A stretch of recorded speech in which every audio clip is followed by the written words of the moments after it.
जय श्री गुरुदेव दत्त.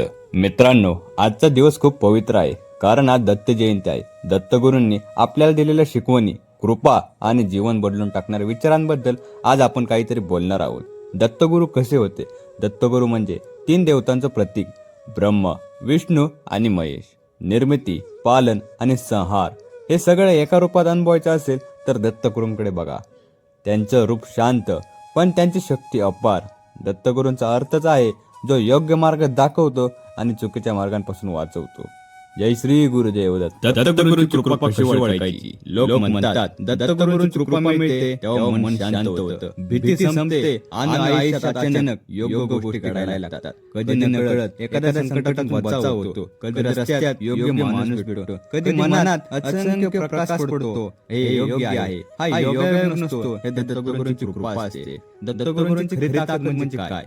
दत्तगुरूंना फक्त इच्छा मागायची नसते, त्यांच्याकडे शक्ती मागायची असते. समस्या पेलण्याची शक्ती, मन स्थिर ठेवण्याची शक्ती आणि स्वभाव सुधारण्याची, आयुष्य बदलण्याची शक्ती. कारण दत्तगुरू भक्ताला फक्त देत नाही, त्यांना सक्षम करतात. दत्त जयंतीला काय करावे?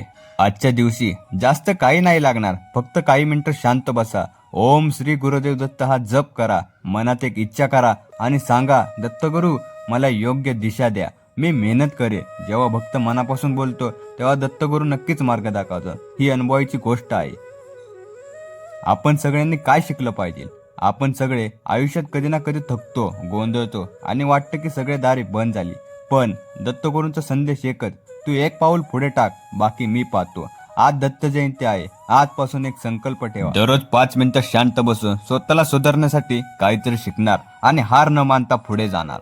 भावनिक समाप्ती. तुमच्या आयुष्यात काही अडचणी आहेत किंवा ध्येय आहेत. जर आजच्या दिवशी दत्तगुरूंना मनापासून नमस्कार केला तर कृपा असते. त्यांची कृपा आपल्यावर नक्कीच असते, तर अंधारातही प्रकाश दिसू लागतो. जय श्री गुरुदेव दत्त. व्हिडिओ आवडलास तर लाईक करा आणि दत्त भक्तांनी एक कमेंट करून जावा आणि आपल्या चॅनलला सबस्क्राईब करा.